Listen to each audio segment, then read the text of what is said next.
Thank you, and good morning, everyone. It's good to see everyone. You should come up front so the people in the front don't feel lonely. I'm actually just bringing some remarks on behalf of our Dean, Andrea Hayes Dixon, who actually is in surgery, performing surgery, and could not be here this morning. She gives her regrets.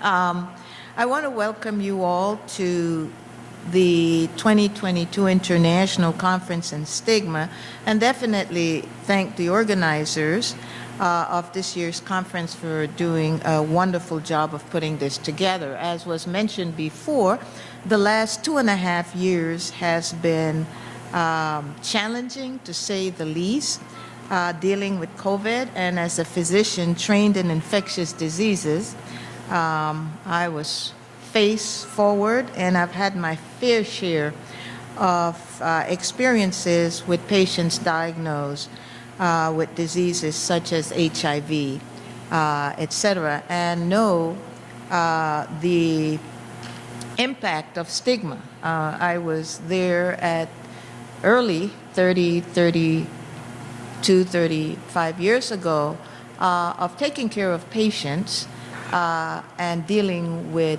stigma, and being really appreciative of having help from members of the community to assist my patients. Now, while HIV is still stigmatized, it's not the only disease that suffers from stigma. The definition of stigma is a negative association, and this is the WHO definition, between a person or group of people who share certain characteristics of a specific disease. Health-related stigma rather, can manifest itself as prejudice or discrimination, and it's often the difference between life and death for patients across the globe. Stigma surrounding disease can discourage individuals from seeking treatment and thus lead to negative health outcomes, and I know the extent of this firsthand. By trying to avoid stigma, many patients avoid seeking help, and that certainly is an impact. As health professionals, students, and community leaders, and certainly many activists that are here, we have to do our duty to fight against stigma, and we have to continue to fight against it in any way, any form, any fashion that it might show its head. The burden is not, or should not only be, on those who are diagnosed with any disease or heavily stigmatized diseases, but it's our job, all our jobs, to fight against it. We must craft a world in which the fear of being labeled or mistreated is not a factor in a patient's or a person's decision to seek treatment. It is all a duty, and it behooves us all to fight against this. Again, on behalf of Dr. Andrea Hayes Dixon, Dean of the College of Medicine, and actually I should mention the first woman to be Dean in the College of Medicine since 1868, when our university was established. She wishes me to extend to you an enjoyable remainder of the conference, and again, she wants you to have a warm welcome at Howard University. And thank you on her behalf and on mine. Have a wonderful day. Thank you.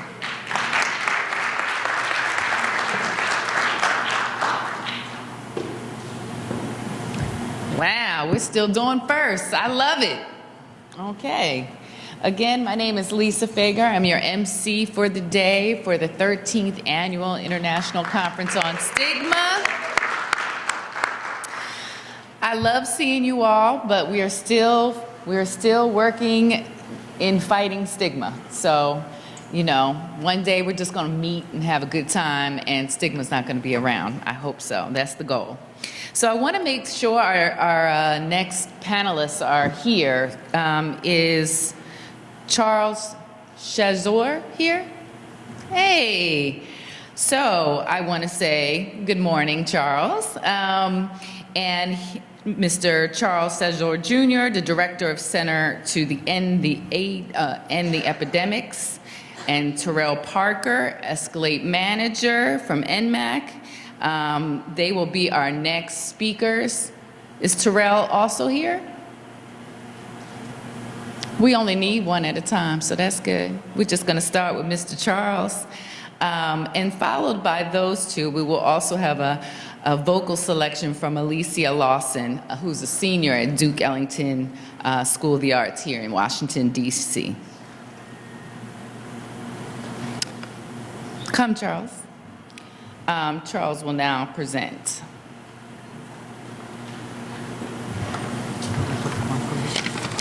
Thank you. I'll just hold it.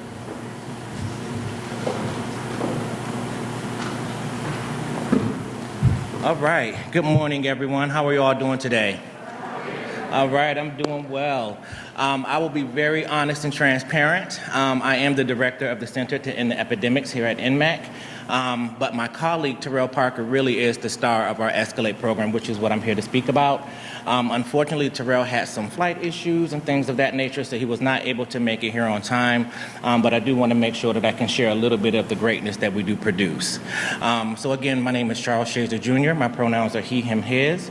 And again, I'm the director of the Center to End the Epidemics at NMAC. Our main program that we house is a program called Escalate, which stands for Ending Stigma Through Collaboration and Lifting All to Empowerment. This is an innovative training that we have that is really focused on HIV stigma elimination.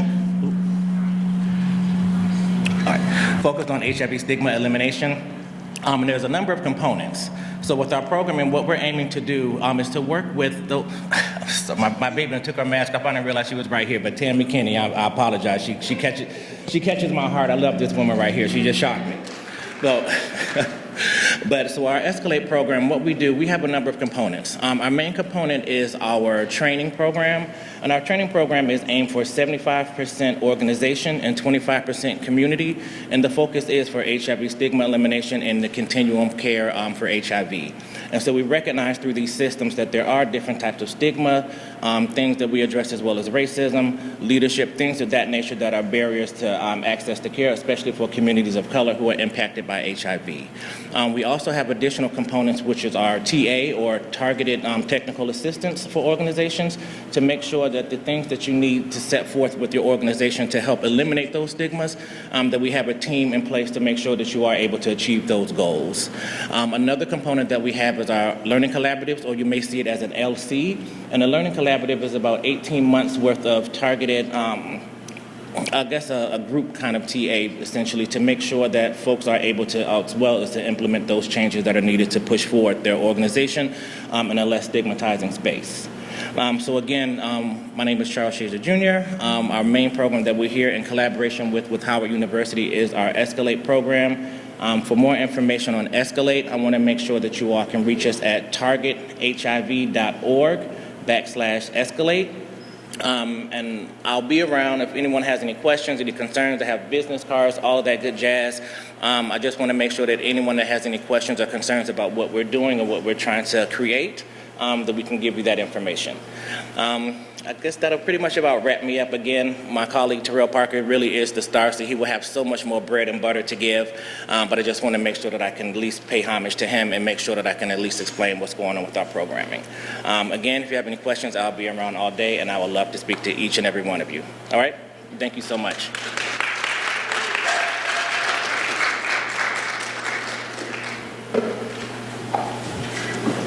Thank you so much, Charles. From NMAC, they are a partner here with the 13th Annual International Conference on Stigma. And so we just wanted to make sure they gave some greetings, and we'll be hearing from some more partners throughout the day.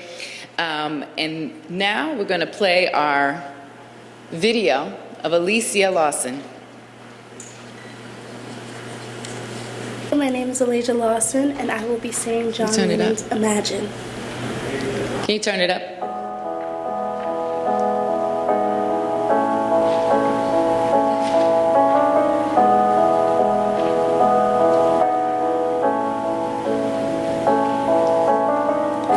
Imagine there's no heaven.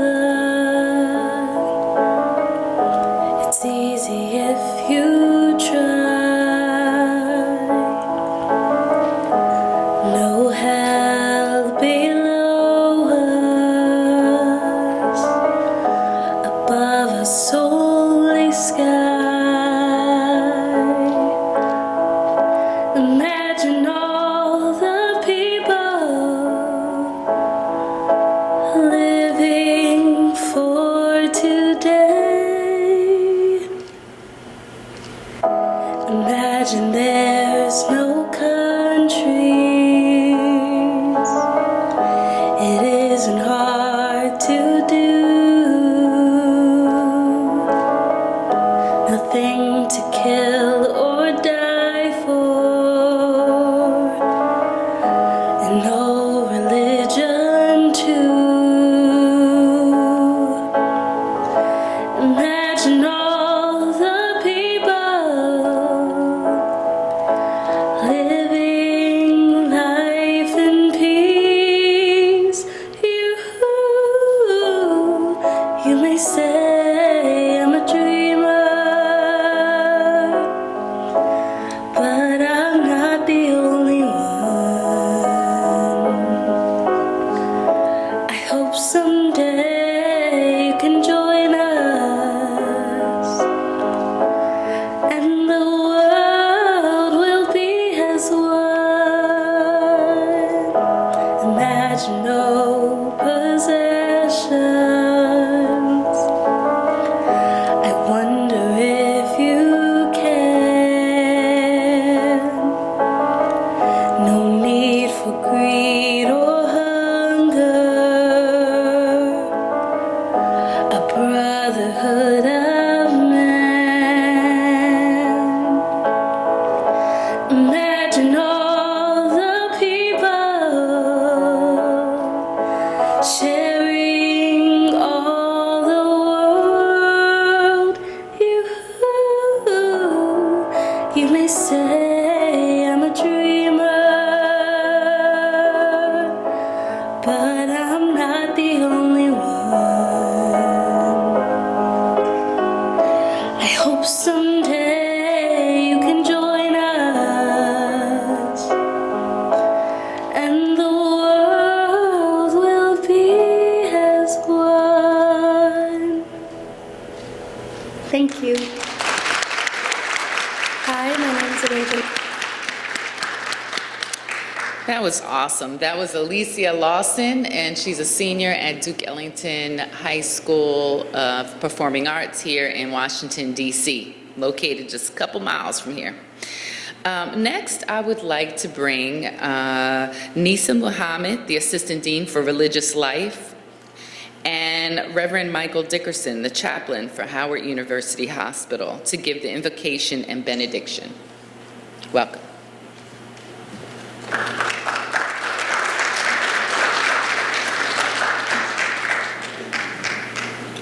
Good morning. I'm Dr. Nisa Muhammad. I'm the Assistant Dean for Religious Life at Howard University in the Office of the Dean of the Chapel, where Dean Bernard Richardson is our guiding star and our light. Thank you so much to Dr. Rania for this opportunity, and I just want to open up with a short prayer of thanks. Please bow your heads and assume the position most comfortable for you for prayer.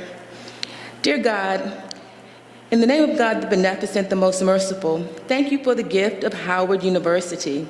Thank you for another opportunity to come before your people and to do thy will and to serve them in the best manner and to help them to understand that you have an unconditional love for your people and that we should also know that unconditional love is what helps to heal our people and that stigma only hurts. Thank you again for this opportunity, and we pray that we are doing the best job that we can to do your will. Amen. Thank you again for this opportunity.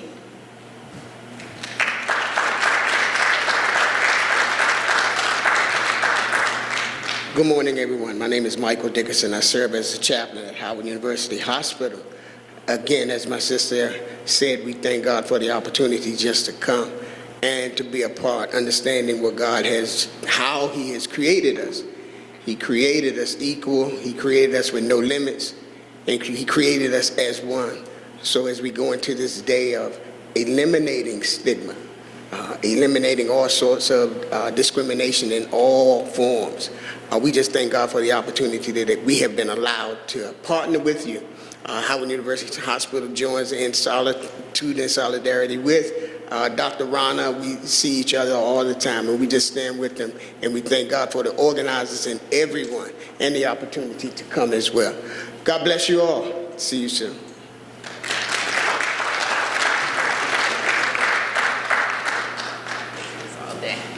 I wonder how many steps I'll get in today, going up and down, up and down, up and down. I am just so excited to be here today and see so many familiar faces because, you know, after COVID, you just don't know if we're coming back outside again. And so I just want to say it's great to see you all here. And with that, I'd like to bring up our next person who does not need an introduction and is not paying attention. So we'll see if he hears his name when he comes up. But he is the reason why we're here today, who's kept this going. Dr. Rana, start making your way to the front. Dr. Soheil Rana is the conference director and professor of pediatrics and child health at Howard University Hospital. Okay, come on up. You need no introduction. Assalamu alaikum. Good morning. Can I have my slides? You know, as I walk up here, tears were coming to my eyes. This is our 13th conference, and we were here in 2010. And I really want to give the credit for this coming together to Patty. Patty, come on here. It's unbelievable, and it's you know, God healed her. She was very sick a few months ago, and God healed her just for this occasion, and may God keep her safe. Next slide. So this was our poster in 2010. Take a second to look at this poster. Paul Grant designed this, just out of this world, and he spent like 3 or 4 days doing it, and he's an artist. So that tells you something about stigma. When we started, very few people talked about stigma at that time. Now it's every place, everybody talks about it. In order to hold that conference, most of the speakers came from out of the country.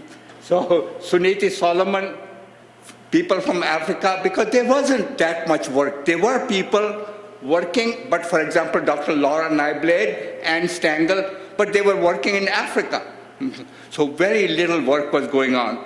And it makes me so wonderful when I see people and they say, you know, I started doing stigma work because I came to Stigma Conference 10 years ago, 7 years ago, 6 years ago, 5 years ago.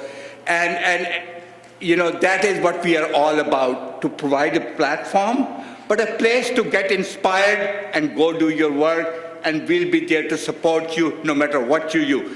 Let's give it up for all the people who are doing stigma work. And I can't tell you how hard it is. You know, I've taken care of hundreds of families. And why this conference is so important? Because I tell you from my heart, I know them, and I beg them, and I cajole them, and I say, I'll give you $100 if you come here. But they don't want to come here because they don't want to be caught on the camera. Who else would know that I was here? Some people even are afraid to go online. Who would know? Oh, my boyfriend checks my laptop. What would happen? So we have come a long way, but we have gone nowhere. Stigma of HIV, stigma of sickle cell, stigma of mental illness, stigma of obesity, stigma of imprisonment, you name it. It hasn't changed much. So there is work to be done every day, everywhere, in every space. And my message I would give in the end, but we all have a duty, no matter what space we are in, stand up, speak up, because you are the prophet. You are the prophet. You are here to make a difference. God has entrusted you to speak up for the broken. Okay. Next slide. So this is where we are today, and move on. So I want to, one person I thanked already, but I really, really want to, you can't do it unless you have a partner. And I want to say it openly that I'm so blessed. I thank God for one wonderful partner for the last 40 years. And that's my wife, Gila. Stand up. She was here the first day we started, and she's here. And she's generous with her purse. I can't tell you how much she donates, but she donates generously every year. Thank you, Gila. Appreciate you. Move on. So, how come I can't hear? So, really, thank you, God. Alhamdulillah, all praise is due to Him. Thank you, Patty, for your leadership. Thank you, Cynthia. And as I start naming, so please forgive me in advance, I'll forget some names. But thank you, Cynthia, Sahir, Joanne, Jaden, Nana, Lisa, Vicky. Lisa is one of those angels. 12 years ago, you would not know. We decided to have Stigma Conference. We didn't have a penny in our pocket. I'm serious. We have no money. Okay. We really didn't have any partners in the community. And one day we were just sitting planning, what are we going to do? And guess who walks in? I'll help you. Oh, I can do this, I can do that, I can do that. So God sends their angel, you have to think the right thought. So thank you, Lisa, for being here. So there are other names. Thank you. Next slide, please. And Dr. Wuto, somebody who's been there for us all along. He's the provost. He also did wonderful work in pharmacology of drugs for HIV, but he's been there to support us all along. So thank you, Tony. Thank you, Dr. Wuto. St. Elmo is not here, but Lasan is here. Could you guys show your hands? These guys have been there doing the audiovisual and telecasting this conference, all 13 episodes. So God bless you. Thank you. I know we have trouble, but so does everybody. So we appreciate you. I just want you to know. And to people who are not here, but they are our inspiration. They educate us, Dr. Lara Nyblade and Ann Stengel. And anytime Patty throws an email, 2 o'clock in the morning, whenever, they are there to respond to us. They are there to help us. They have done outstanding work, and now RTI is financially supporting us too. So thank you, Laura, if you're hearing it. Thank you, and let's move on. So, big thanks to all the funders, Gilead, Wave, Thera, all of you, so many others, and thank you, Gila, and thank you everybody else who contributes, whether it's $5, 5,000 or 50,000, it all means a lot to us, every single of you. So I think I want to thank all the speakers. I don't know how many of you attended the sessions, but I was so impressed, the program Patty put together. We had maybe 20, 15 sessions, first conference. There were 52 sessions, 52 events starting from Sunday. So we have come a long, long way. It's just so wonderful to be able to say, and all those events ran well. Well, most of them. So some were outstanding. Next slide. Now, this is, people don't talk about it. People talk about PhDs. People talk about masters. People talk about being a chancellor. But when you talk about the real knowledge, the real wisdom, the real hikmah, it is all about empathy. If you haven't learned empathy, you're not a doctor. If you haven't learned empathy, you're not a politician. You're a crook, Opposite, ain't that the truth? So the highest form of knowledge is empathy. It requires us to suspend our egos, to put them aside and walk in the shoes of somebody else, to feel what the pain of others. That's what's empathy. And next slide. And what's stigma? Stigma is the worst form of ignorance. When we have a negative attitude towards other, we bring them down, we devalue them in society. That's stigma. And it's exact opposite of love. It's exact opposite of knowledge. It's exact opposite of empathy. Move on. So let's move on. We'll come back to, there are many names of stigma, but certainly, when I see it in the people I take care of, families I take care of, what hurts the most is that they have internalized this feeling of shame, and they live it morning, afternoon, and night. And you can see all those emotions, feeling of guilt, feeling of, they have internalized. And there's a lot of work to be done to remove that internalized stigma. We are working on it, many other people are working on it, but many people say that stigma really is a permanent scarring. So I hope and pray that our people move on, but the people who told one person 25 years ago, even today when you ask who else have you told, many a time they have not told anybody else about their condition. So we have a lot of work to do.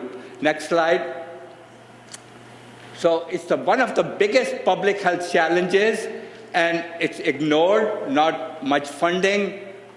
Let's move on. So I want to thank you all for being here. I want to thank all of those who are listening from all over the world. I have a foreign language disability. I'm serious. So I want to say salam and, good morning in different language, but I would have to borrow my wife to do it. She knows language. I don't. But thank you all. There are people from all over the world who join in virtually, God willing, and they'll stay with us throughout the day. We have a wonderful program for you. Stick around. God bless you all. Thank you very much for being here.